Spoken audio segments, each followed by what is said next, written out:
Hi, everybody. My name is Kyle Patterson, and I'm from Bryson Insurance. We are an insurance brokerage that specializes in transportation insurance in the transportation industry.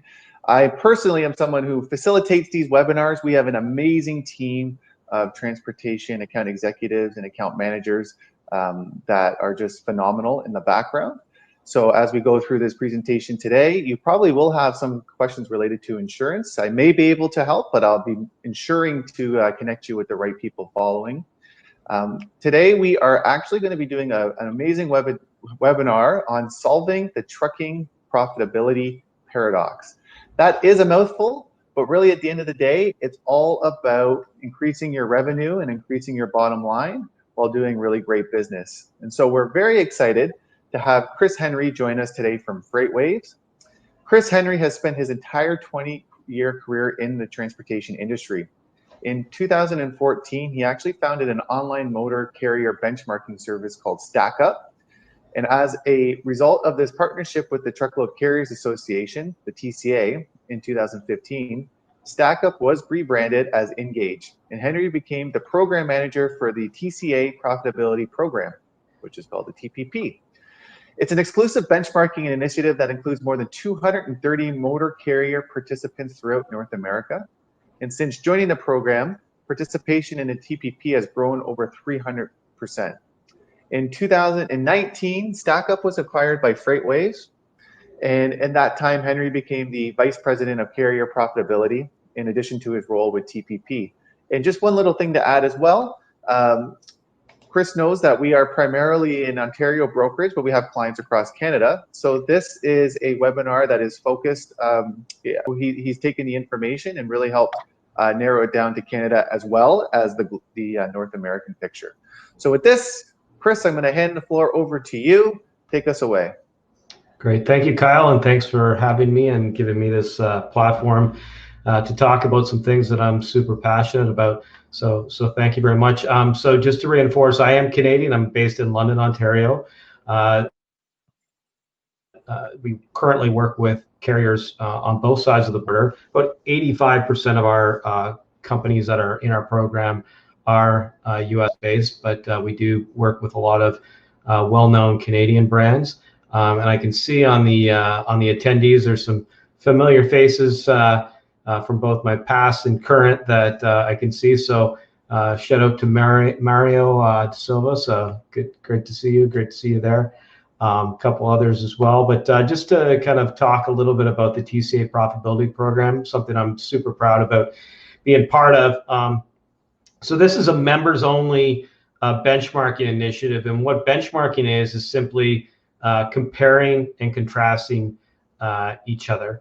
And I just got the notice from Rick, and so okay. It's okay. Rick, Yeah, it's okay, Chris. Yeah. All right, ignore that. So it's a members-only program where carriers compare and contrast their quantitative results, so their financial and operational performance versus each other, both anonymously and if they're in what's called a best practice group, non-anonymously. But the additional part of the program, which is kind of the pinnacle of the program, is participation in what we call a best practice group. So these groups get together 2 to 3 times per year, and they share their data, but more importantly, they share their best practices, ideas, and everything else about how they get better as a company within the bounds of some antitrust guidelines. So it's something that I'm very proud to be part of. I actually facilitate 5 of the 13 groups, and I've just recently formed a new group that's focused on data and analytics. So that group is the largest of any group, and that's 34 members, and that's entirely focused on the technical side, something that is in dire need within trucking. So we need to add technical sophistication to the industry, and that's one of the avenues we're going down to do that. So these are some of the names of the companies in the program.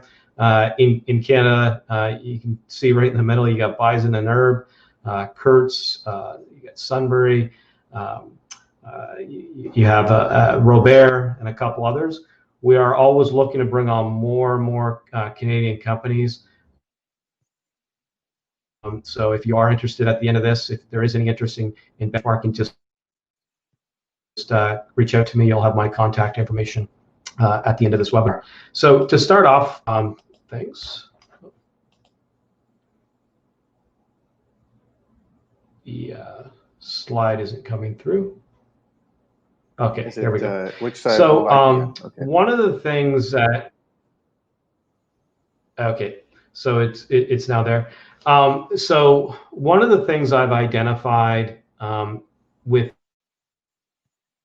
the industry from observation. So I'm observing the practices and processes and ways companies can get better from what I consider the top performing trucking companies in the world.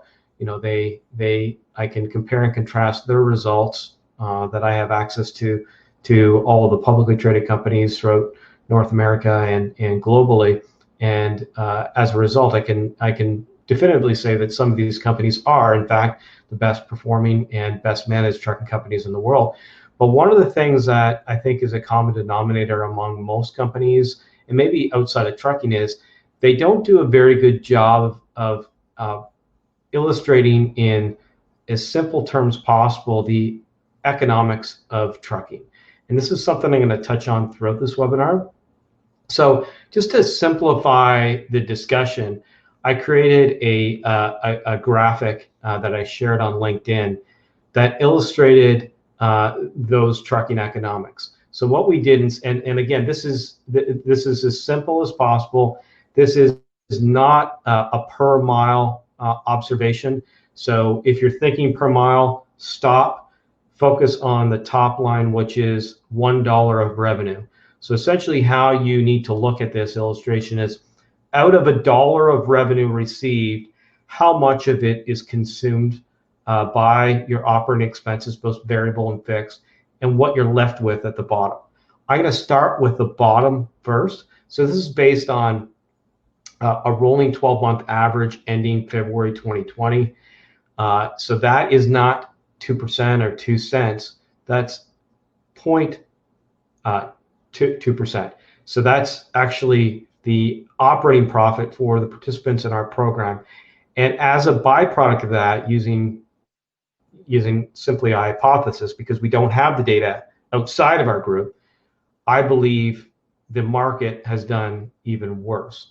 So essentially for the last 12 months, and this is before COVID, the market has been either break even or loss. And we're seeing that on both sides of the border. So the carriers, small, medium, and large, are probably, who are attending this webinar, are probably shaking their heads in agreement with this fact. So getting back to the operating expenses, one of the common themes in this whole discussion is every penny saved is a penny earned within trucking. So the top performing companies really have a cost discipline mentality, or they have to in order to make money. So they can have the best systems, best people, but if they don't have discipline with their expenses and cost benefit analysis, they're not going to be profitable in trucking. It's almost impossible. So just to kind of start off with, to clarify, driver wages and benefits, that's and this would also include your owner op compensation. This is the biggest cost component in any trucking enterprise on both north and south of the border. So this would be your direct wages, your per diem, your benefits, your work comp, so that'd be WSIB in Ontario. That is averaging 39% or 39 cents of that dollar revenue. Fuel expenses is net fuel expense. After deducting fuel surcharge, that's your net amount left. This includes fuel taxes. So that's 16 cents or 16% of our operating costs. Equipment financing expense, that would be your depreciation, your lease, your rental, interest. That is 14 cents, and that varies widely, but these are all averages. Maintenance expense, this is not 10 cents per mile. I just want to keep everyone reminded of this fact. It's 10% is what the average. Okay, so that would equate to roughly, a regular performer would be around 21 cents, 20 cents on average. And this is in US dollars. I'm going to get to the Canadian equivalent in a second. Insurance expense, this includes all your FISDAM cargo liability, so that's about 4.4%. Non-driver wages and benefits, so outside of your maintenance, outside your driver community, the remaining staff, your operations, admin, finance, recruiting, safety, that's what this piece is, and this includes benefits. It's full compensation. And then everything that's left over, it's kind of a big catch-all, is your fixed overhead. So fixed overhead would include things like the big one where we currently classify it as a fixed overhead expenses, plating, your rent, your facilities, all those kind of things, basically physical plant, your software, which is becoming a growing part. That's what's the last component, but that adds up to the inverse of what's left over, and that is 99 cents or almost 100% of the dollar that you generate in revenue. So this illustration is both on the north and south of the border. We've done the exact same illustration on the Canadian side, and over my time within the industry, when we've broken out Canada separate from the U.S., from a performance point of view, I think it's a byproduct of those who are participating. The performance has been a bit better overall. So you can see you're left with about 2% during the same time frame, which is ending February. But one of the things that I can point to as one of perhaps the reasons for that improved performance is generally a lower turnover rate. So a lot of companies don't really understand the true cost of turnover, and that's a really severe issue in the U.S. We have companies that participate in our program that see 230% turnover in a given year, or have in the past. So we've gone through the process of illustrating what cost is, what the economic or opportunity cost is, and that equates to, through that exercise, a direct cost of about $10,900 per departed person, whether it's voluntary or involuntary. So if you have high turnover, you're literally bleeding money out the door, and a lot of companies don't have that solved. So as a byproduct of the Canadian companies that are participating in our program, they benefit from lower turnover. I can't make a blanket statement about all Canadian companies, but in general, based on my discussions and the data we have, turnover is smaller. Now, there are some items such as insurance expense that is a little bit higher for the Canadian companies that we've reported data from. So insurance expense is a little bit higher on a relative basis to the U.S. counterparts. Non-driver wages and benefits is a little bit lower. Direct driver compensation is a little bit lower. The one thing you have to keep in mind in the U.S. is the most of the health insurance for the driver community and for the non-driver community is funded through employer contributions, as opposed to through OHIP or provincial things. So I think that plays a part in it. Labor is also heavily dependent on geography, so I don't put much weight when we look at it from a blanket point of view in terms of the average comp. If you're looking at it from a country or a continent point of view, you really have to dive into a geographic locale to benchmark yourself. So that's a starting point, but just to kind of reinforce the purpose of this is so that you as a carrier can go back to your people and say, these are the definitive economics of trucking. So I'm going to come back to this a little bit later, but if you went to your average staff member and said to them, how much of a dollar of revenue, and again, this is not per mile, how much of a dollar of revenue do we keep at the end of the day, after everything's paid on a per load or whatever basis? And I can guarantee it's going to be north of 15%. They're going to say 20%. They're going to be 30 cents. They're going to say 40 cents. Some may say 50 cents. We've done this exercise with our carriers, and it just blows them away how undereducated their staff is on it. And that falls squarely on the shoulders of the owners and the executives. You need to do a better job educating your team on the economics of trucking. And as a result, they will then know the impact of those micro decisions and larger decisions they're making on a daily basis. The whole goal of this is to save as much money as possible, have a great culture, get better, become a more sustainable industry. So this brings me to a breakout of operating profit, and this is over the course of a 3-year window for us. So through FreightWaves, we've been able to dive deeper by operating mode into the results of this TPP data. So what you see on the screen are the 3 different operating modes. So as you can see, 100, and I should clarify, because a lot of people don't use the term, but it has become a de facto industry standard, and that is operating ratio. So operating ratio is simply the inverse of operating profit. So this is a common term within the insurance industry and in trucking, but outside the industry, no one understands it. I don't know why they use it, but basically anything above 100 is a loss. Anything below 100 is a profit. So as you can see here, the line showing the break even is the straight line across the entire graphic. Anything there you can see is signified by a month each point on that chart. So when we talk about the what we call the freight rate party of 2018, which everyone just rejoiced about, when we look back at the data, it's not as big of a rate party as possible when you consider the risk that carriers take on a day-to-day basis, both in Canada and in the US. So all that work, all those variables that you have to deal with, and the best that a dry van operator could do was just under 95% in May of 2018. The best a reefer operator could do was just about the same. The best a flatbed operator could do, and that was like their best month in our entire data set of 10 years, was just below 90%. So around a 10% was their best case scenario in that entire time period. And then when you fast forward through the end of 18 and into 19, you can see that things don't look so rosy. So that rate party kind of loses its luster very quickly over that time period.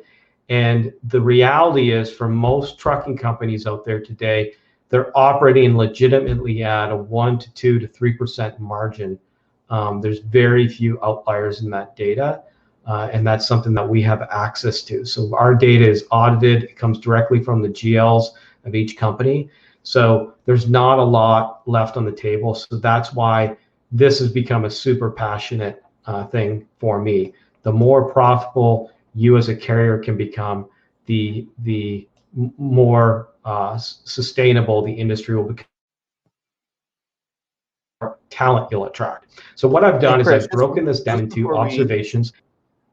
Jump forward, a quick question. That was only about a 2-year window. Do you foresee, if you were looking backwards even further or looking out into the future, do you see that trend continuing of 100% or worse, like being right at that line of profitability? Like, have you seen that as a long-term trend heading towards that? I would. Anyone who says they have a handle on the long term is just making it up. I don't put a lot of credence in what economists say about trucking. I just can talk in about a 3-month window based on our discussions with members and then what they report in results. We haven't got all of April. We haven't got some of March, but as the days progress, we get more and more.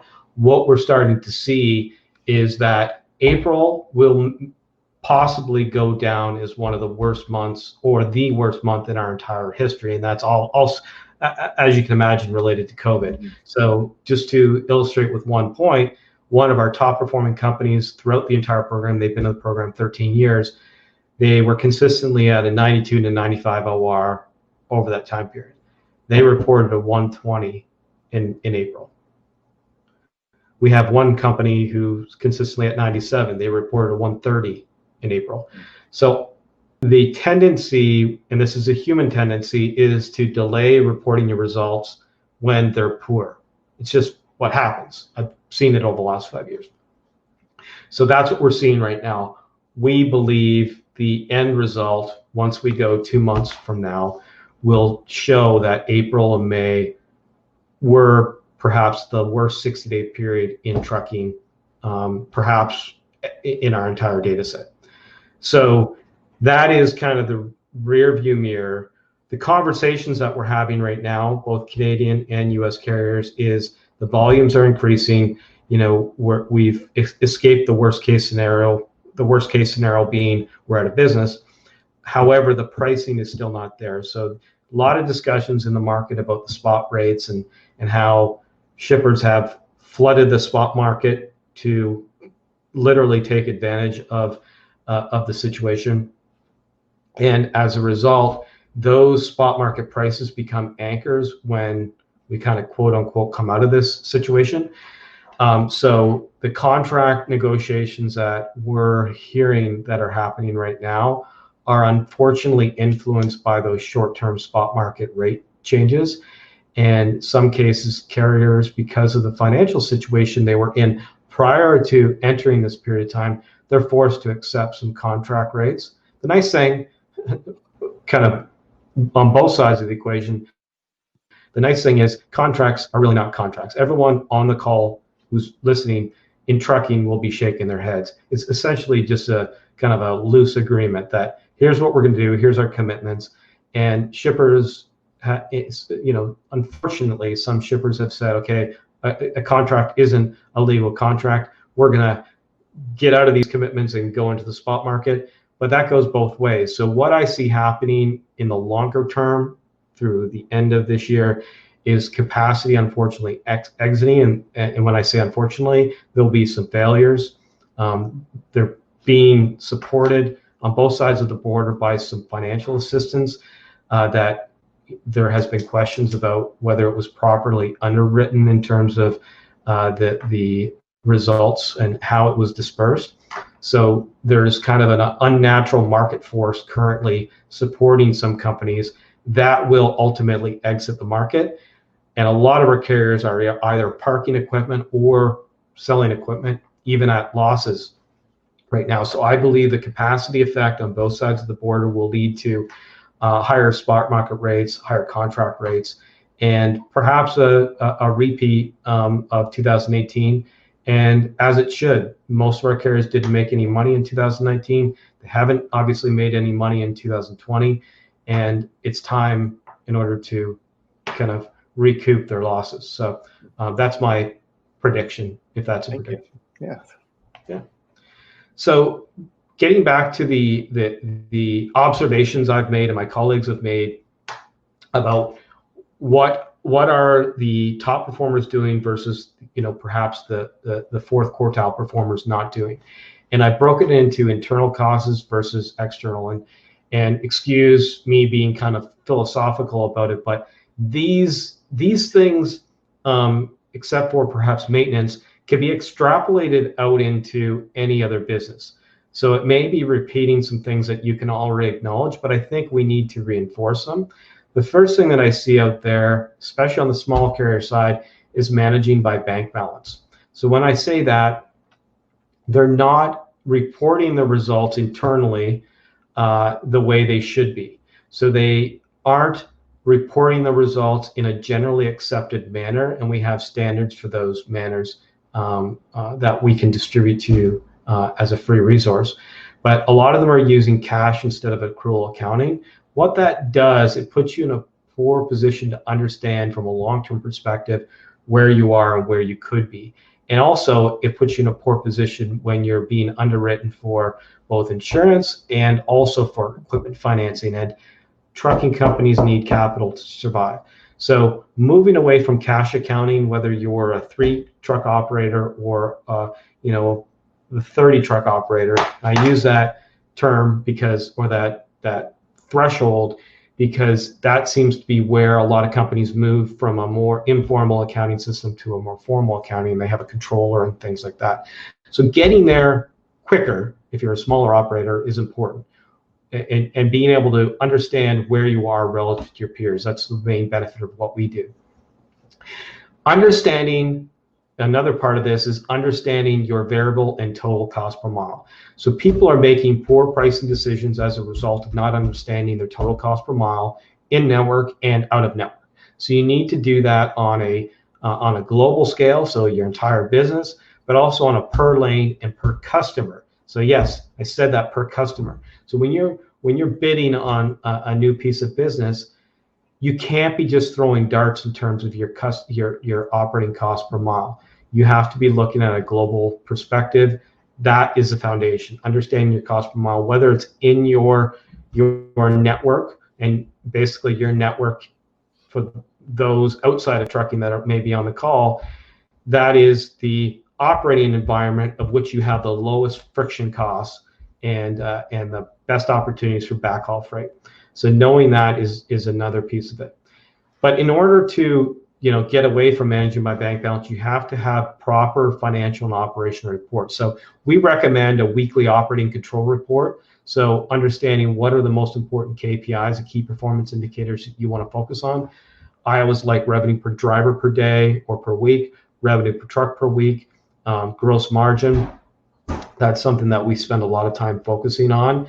So gross margin incorporates as a byproduct your variable cost per mile. So your driver cost, your tolls, your fines, your fuel, all of that stuff is reinforced with you every week. And as a byproduct and a complement, having rapid closing, so getting your financials done as soon as possible so you can make changes as soon as possible, or tweak your business as soon as possible. But also, one area that a lot of companies, and I suspect it will be the same for the audience, is they're not doing a real thorough cash flow analysis.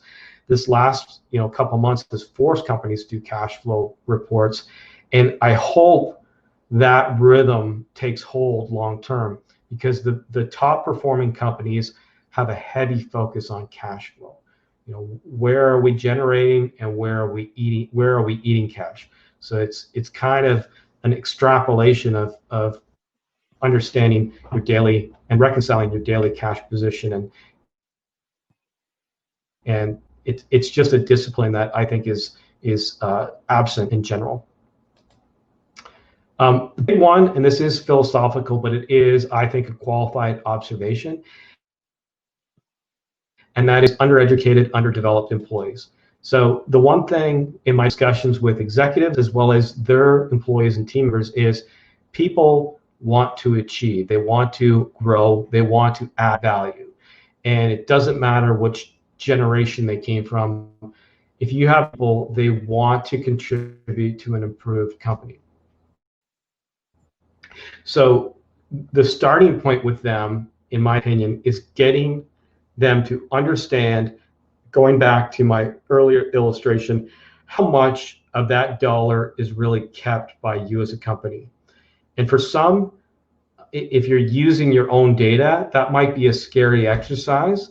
But if you start off with the example or exercise that I brought up earlier, and that was, ask your employees, ask your team members, how much do you think we keep? That will lessen kind of the concern of sharing or being more transparent in your operations.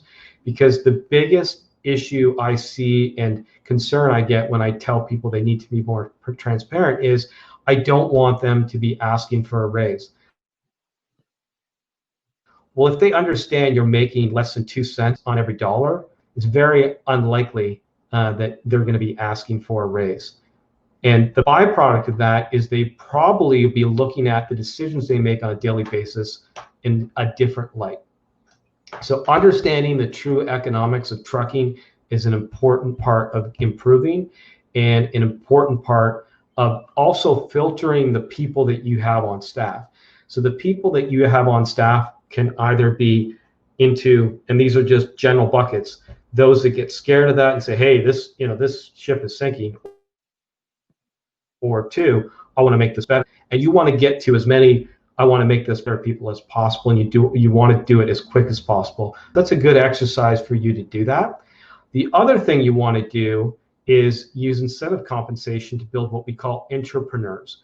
So if you were to put Bison Transport under a microscope, the one thing they do with all their people is set accountable targets and objectives. And a common theme with all of our top performing companies is a heavy use of incentive-based compensation, regardless of the position, even admin and finance. So setting the target, tying that target to compensation and holding people accountable. What that does, it creates something that's a human thing, and that is addressing what's in it for me. So I'm fine as a person making my my owner more money, but what's in it for me? How do I grow? And what this does, it fosters a culture of entrepreneurs. So people being able to make more decisions and have more flexibility in their operating decisions. So that's something that feel really passionate about, and that passion is driven by what I see within our top performing companies. Hey, Chris, just before you jump forward here, I would imagine incentive-based compensation is definitely part of driving learning. But does your data provide any other kind of insight or indication on what type of learning or strategy for employee development is more effective than other types? So there's multiple ways to drive this stuff home. I'll mention a couple examples, and those are available to any company. There's one called EOS. It's driven by a company called of a book from Gino Wickman called Traction. They have a service. There's a 4 disciplines of execution is another service that people use as a framework to drive development. But there's tons of outside tools and services for companies to help educate their team. These companies do not have the time to create their own content, but I think a lot of what we talk about here, and that is incentive-based compensation, making them and reinforcing the economic realities of trucking and the realities in general of trucking and the liabilities that can exist, including insurance and nuclear verdicts and that big discussion. A lot of these people are going to find a path to improvement. So they're going to become better. There's going to be better utilization of TMS systems. They're going to close the books quicker. Once you give them the opportunity, you're going to filter out people that think that this might be a sinking ship versus those that want to help. And I think just changing your culture that way is a big thing. But lots of tools. There's another one called The Great Game of Business that I highly recommend. It focuses a ton on transparency, and it also illustrates a lot of the things that we're going to talk about here. Another area is maintenance. So this is, again, another internal cause. So maintenance is the biggest opportunity from a cost perspective, or an opportunity cost, among all of our members. So the disparity between, and once I say this in a per mile basis, this will punch some people in the gut, but the disparity between the top and bottom performers is 10 cents to 34 cents per mile for a van operator.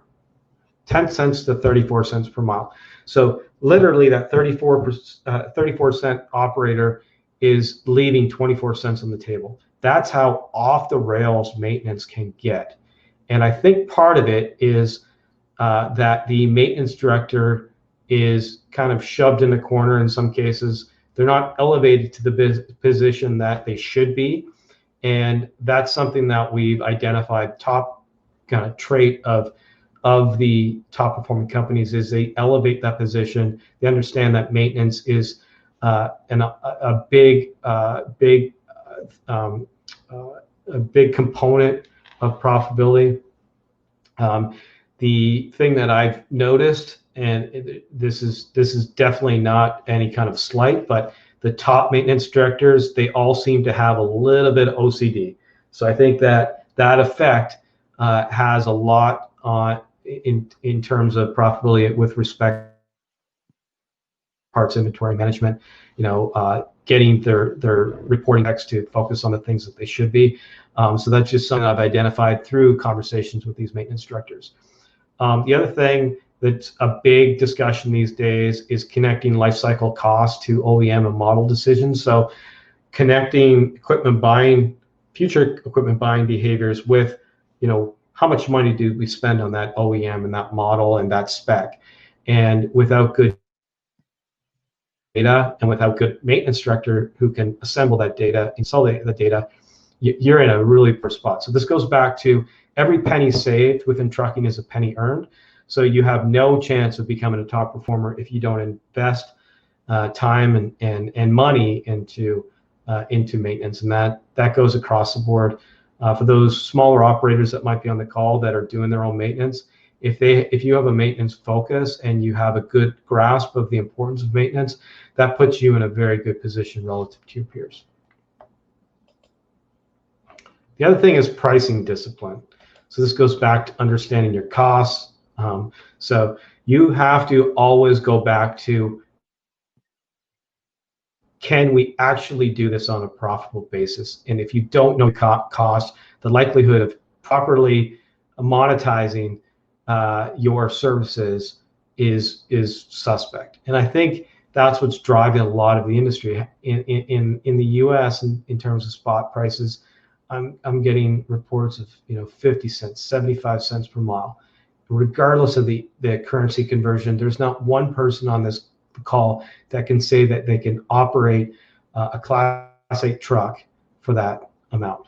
There is absolutely no way to do that. So that's obviously driven by companies that are managing by the bank balance and managing to pay their next month's bills, and that's an unfortunate part, especially in light of the current situation. But developing a pricing discipline, starting with your operating costs, your true scrutinized operating costs is big. Using outside data outside of what the market rates you have typically hauled for by customer and by lane is another important part. So whether you're using a tool like Transcore, or you're using in the US DAT or truckstop.com, and then also FreightWaves Sonar product, that's a necessary component. On the benchmarking side of things, we don't get into rates. We're not allowed to by antitrust guidelines, but the top performing companies do spend a lot of time using external data and informing their bid packages. Focusing on target yield. So this is where time comes into the equation. So time is a necessary, but typically something that is not considered when pricing your business. So if all else is equal, so price being equal, how much time does it take you to haul that load at ABC versus XYZ? And you have that data. You have that data through your ELD device. So I know Isaac Instruments is one that's taking hold. They have open architecture that you can grab that data and funnel it back to your pricing team to understand, yeah, the rate per mile is great, but historically it's taken us 3 times as long to deliver freight. So you need to incorporate time into your pricing decisions, and that really is a yield calculation. So you should be talking about yield, understanding what yield is in order to achieve better returns. The other thing that all of our carriers talk about, and some do really well, is establishing a network and sticking to it. And that's, I put in there, that's where the magic happens. So the way I illustrate the importance of a network to outside people is I say, someone in London, Ontario has a school bus operation. They got it nailed down. They know what turns to make, when a right turn equals a better result than a left-hand turn. They know where to fuel. They have their great maintenance providers. When that network falls apart or you deviate from your network, so let's say, for example, the school board said, okay, tomorrow you still have our business, but now you're in Toronto. What do you think it's going to do to the business? And that's one simple analogy that many people can understand to reinforce the value of sticking with your network. So the value of the network is you have lower friction costs, you have predictable backhaul freight, you have probably direct connections with that backhaul freight instead of relying on brokers. So that's where economies of scale can happen. That's where the ones with the most profits benefit. They stick in their network, and they have discipline about staying away from anything that goes against their network. Any questions on that one? It's one that I'm pretty. The next one, and this is the last of the internal causes, and that is the underinvestment in safety. So I can definitively state, based on the profit data we have and the CSA scores data that we have, that the top performing companies from an operating profit point of view, without exception, are also in the top quartile from a CSA score point of view. And in the discussions, the qualitative, the ad hoc discussions we have with these companies, they invest in safety, obviously, to protect their people, because it's the right decision. And with this, it's not a chicken and egg scenario. You invest heavily in safety, it's going to turn into long-term predictable profits.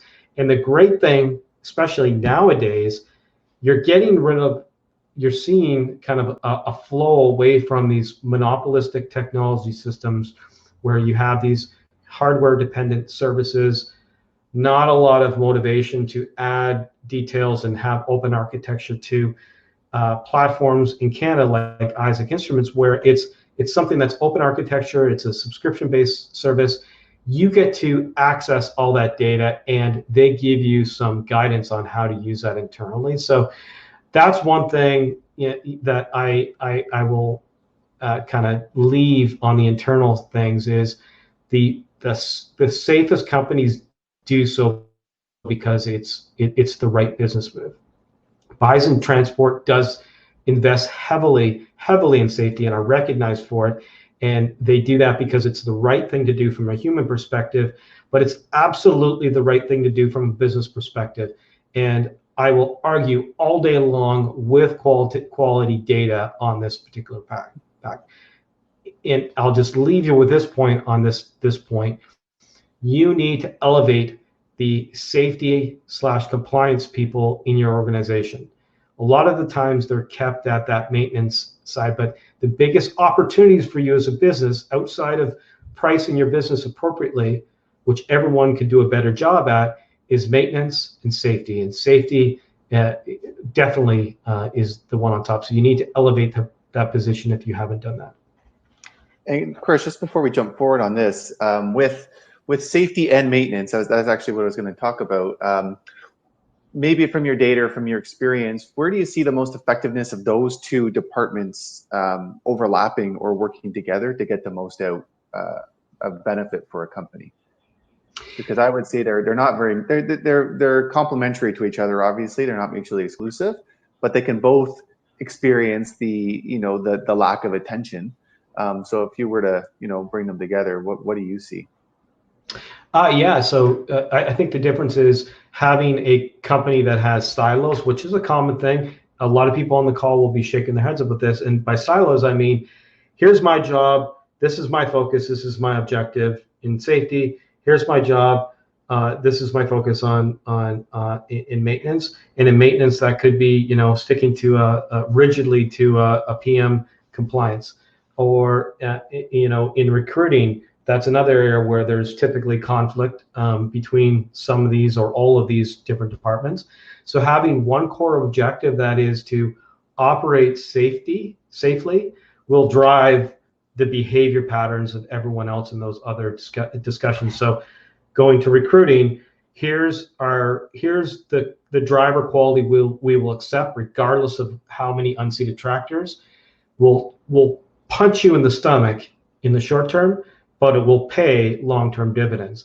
Likewise, not operating or not allowing a truck to operate in optimal safe conditions from a maintenance and a safety position may get your shipper upset with you because you've missed a delivery, or something to do with weather. That will punch you in the stomach short term, but it will pay dividends long term. So having a keystone objective for the entire business, and I can't think of any other one that will pay longer dividends or better dividends from a profitability point of view than safety. And that's something that I was ignorant on before I got into this. But now with data, I can definitively state that if you're not a safe operator, you're basically mortgaging your future. You're giving away future profits for short-term gain. Thank you. So now I'm going to get into some external causes. First one is low barriers to entry. This is true on both north and south of the border. That is something that drives the roller coaster of rates. So 18, the discussion was, it's finally different. Things are going to stay this way. I can finally, I've been in this business 40 years, and I can finally put my business up for sale and kind of realize the true value of this business. It really was like a 3-month period where people saw legitimate, and when I say legitimate, it is skewed downwards, profitable returns. So the reason for that is there's low barriers to entry. When things are good, what it does, it not only attracts outside people to the market. So when people think of low barriers to entry, they're thinking primarily on people coming into the business that weren't there.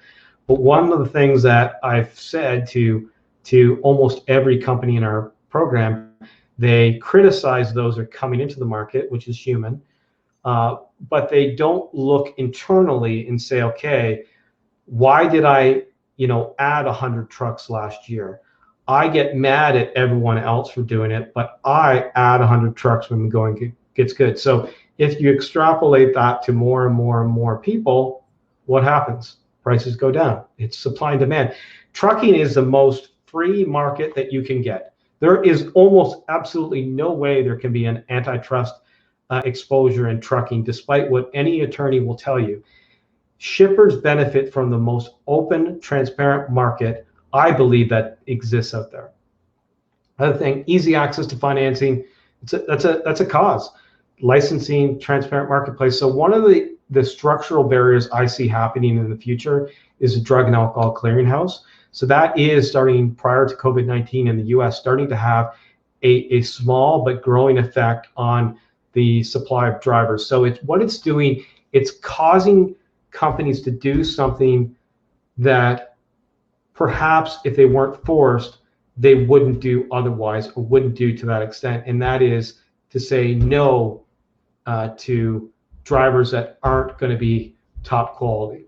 So that might be a controversial statement, but it's going to benefit the industry. It's going to lead to a more a safer industry, and some structural barriers to entry will be a good thing.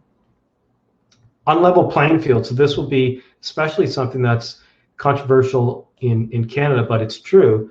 The driver Inc. scenario, when a company is allowed to operate on an unlevel playing field, regardless of size versus their peers, it's not right. Everyone has to pay taxes. Everyone has to properly operate their business based on regulations. And when a very large portion of the industry is not doing so, it affects everywhere. It affects everyone everywhere.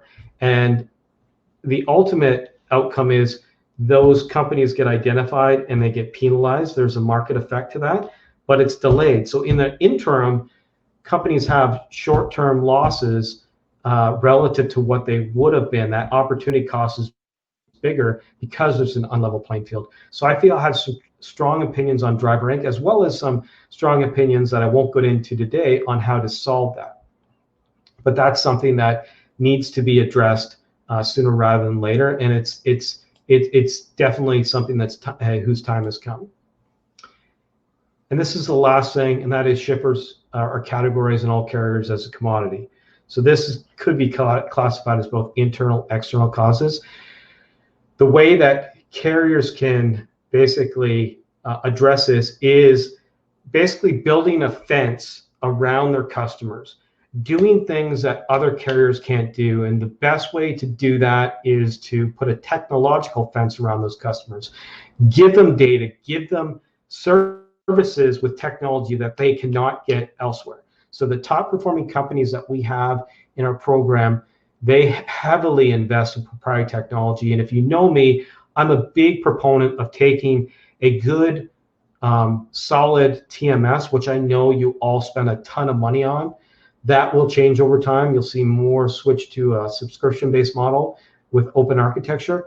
But building tools that are unique to you, that you can truly build a competitive advantage and is better than your quote-unquote competitors, so that you can give your customers something that they can't get otherwise. So that's how you get away from them classifying you as a commodity. So when they're thinking about moving into the spot market to get their freight move instead of honoring that quote-unquote contract, they're going to think twice.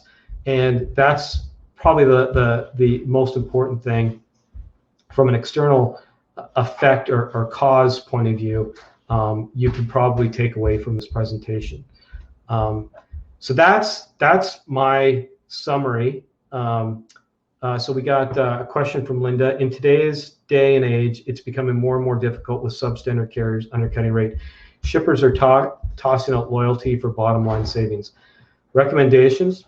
Well, the companies that are doing so goes back to the fact that they are sacrificing long-term gain for short-term gain.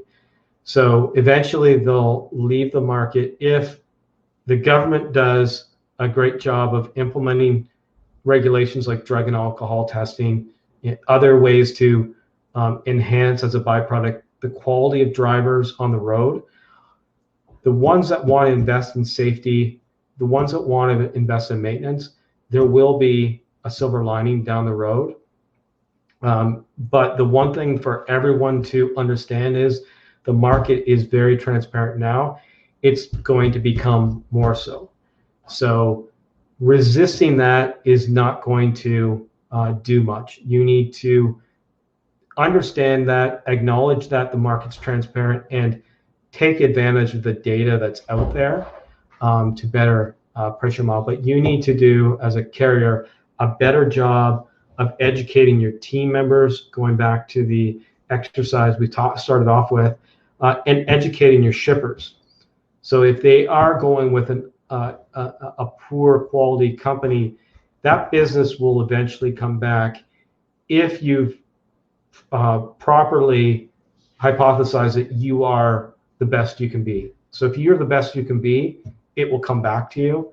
And we see that happening especially after this is all done, this COVID situation. So, but you're always going to have that force. It's a low barrier to entry market, and you're always going to have that force of people undercutting each other and the industry as a byproduct.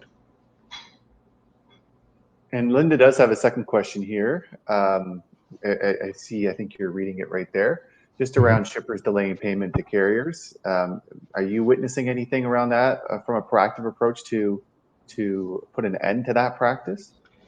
When you form a coalition on kind of business to business practices, every association you deal with is going to say we can't touch this. So I know there was some work in that regard on fuel surcharge back a couple decades ago, and there were some antitrust lawsuits brought up because of it. So I have absolutely no confidence that there's going to be any association touching that. What they will touch is, through transparency, pointing out or pointing out in front of people, here are the top performing companies from a detention point of view. Here are the poor performers from a detention point of view. So now that we have all this data, the bad guys, bad actors, that's a commonly used phrase these days, need to be held accountable. But no association is going to take on the kind of the business to business stuff, especially in the U.S. It's as free market as you can get. But the regulatory stuff that will help from a pricing point of view, the drug and alcohol clearinghouse, there's multiple benefits of those kind of programs. Fantastic. Is there anything you want to say, Chris, before we wrap this up? Well, I think I said enough, but that was wonderful. So I think people, some will be shaking their heads, some will be saying, don't agree with some or all of them, but the one that I think everyone can agree with, you have a ton of untapped potential. You know who they are. You may be looking at them right now in your office, and they are untapped. They can do more. They want to do more. And if there's one takeaway from this presentation is go to them and say, how much do you think we kept last month? If you're an attendee on this call and you don't know how much you made last month, that's your first step. And then you need to spread that. The more people understand the true economic realities of trucking, the better decisions are going to be made. And if they get scared of it, sayonara. Wow. Empower and trust your team. Thank you, Chris. This was full of phenomenal information. And as I did right up there, it was a lot of thought-provoking information coming at us fast. And that's always wonderful to get in a short duration. You can see here too, tcaengage.com. That's an engage with an I /resources.